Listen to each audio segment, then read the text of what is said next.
in India is like not as clear. Mm-hmm. And then when I was 8, I moved to Pennsylvania. I lived in Pennsylvania for 2 years.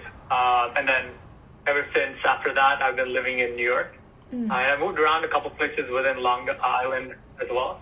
So I think cumulatively I've moved around 8 times in my life. Wow. So it's always been like the longest I've ever stayed in a place is in my current house, which is like now only is 5 years. So before that, the longest I ever stayed in one place was like 4 years.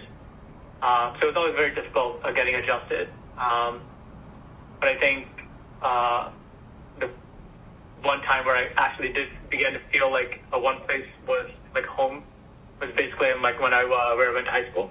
And I'm still friends with all of them. They live like maybe a couple miles down. So it wasn't that much of a shift. And after that, I came to NYU. I studied finance and data science. And while I studied finance, I never really wanted to go into any finance-related field. I tried to recruit for other stuff, but it wasn't really my interest. And I found the CAO to be more compelling because I liked solving problems, regardless of what they were. So I think before the CAO, like the kind of work that I spent most of my time doing was mainly startups, where I did a product management internship at a small payment startup as well as business development. And then a couple of friends and I, we began our own company my sophomore summer. So that was a sustainable product startup, catering to the hospitality industry. It was an awesome experience. You know, we went through the whole VC life cycle, raised money, and now I'm, of course, not working on it, just serving as an advisor. But I think that was one of the hallmarks of, like, my, college experience and, like, the kind of professional thing I have. As for, like, non-professional stuff, I really like drawing. I've started to do it more often within quarantine because during college I was constantly moving around, and I usually like drawing when I have like enough time on my hands, like a couple hours to dedicate to it. As well as I like biking and doing any other kind of non-team coordinated sport kind of thing because I'm really terrible at team sports. In high school I did track. So it was always kind of like solo running or like ice skating or skateboarding where, those are the kind of skills I never really picked up on.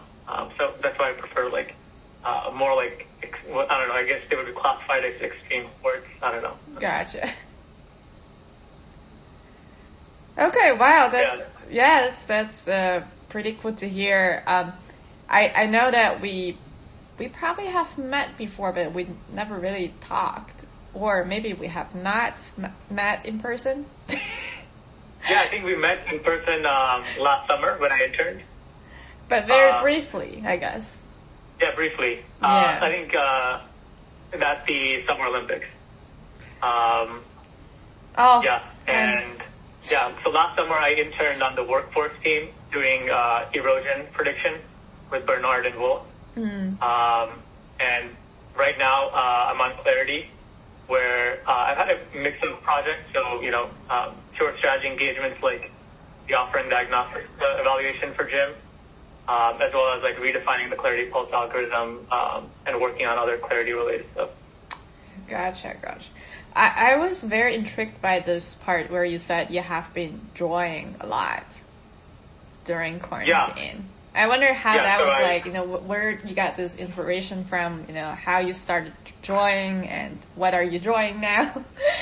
Yeah. Basically, like everyone in my family draws, besides my sister. Wow. Not like my parents or anything, but like my cousin. So one of my older cousins, he's really good, and he was like an inspiration, like when we were younger and back when I lived in India. He's still obviously better than I am. And one of my other cousins, who's like 5 days older than me, she's very into it. She takes classes, etc. So them two are really what got me into it, and I'm kind of a competitive person by nature, so I was like, I want to redo this too. Okay. So I'm not as good as them, but I attempted to like draw stuff. So like this is. Oh, it looks a little bit blurry there because of the background setting, I think. But oh, nice. What? Thor. Wow. It's pretty good. And like other like superhero characters, etc. So you're mostly drawing superheroes, or are there other subjects that you're drawing as well? Yeah, anime characters. Okay. Netflix, I mostly watch a lot of anime and like superhero kind of stuff, or fantasy shows, or sci-fi. So that's kind of realm I basically take inspiration from. Yeah, that's pretty cool.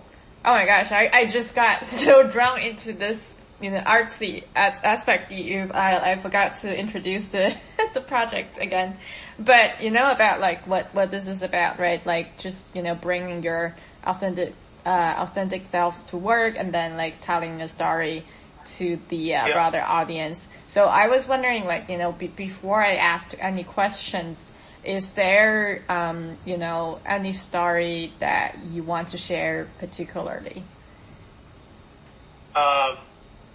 I'm not that great at completely open-ended questions like that, so it would be awesome if you have like something specific you wanted to address. Okay, sure. And I'll accommodate. Okay, sure. Okay. So then we will, use the more, conventional method of like just, question leading conversations here. So what about, so you've talked about, a little bit about your hobbies and passion project, right? Drawing and, the non-team sports part. So do you have another passion project that you wanted to share, or, wanted to talk more about drawing, or is there anything else that you wanted to share to the group? Yeah. I think a lot of things I think about are in the form of, can I turn this into a startup or company? There's like a billion different ideas and sketches and stuff that I have over the past couple of years, and things I've attempted with my friend. And like the only one that we really went forth and ended up doing, and I'm still involved in, is like doing within sea straws in the sustainability space. And that's something I'm passionate about. I think many people in my that I know of are passionate about helping the environment. It's a sustainability project.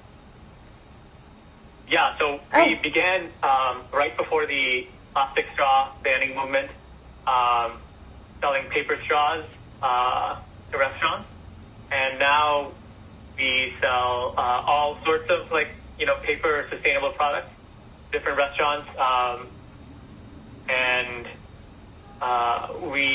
last year we started selling to NYU and a couple other colleges.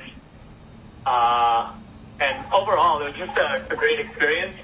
Even if the startup is not successful, and considering current climate, right? Like restaurants aren't open that much, and if margins are already raised, then they spend more on a product. So I think the sustainability industry as a whole would take a hit significantly from that.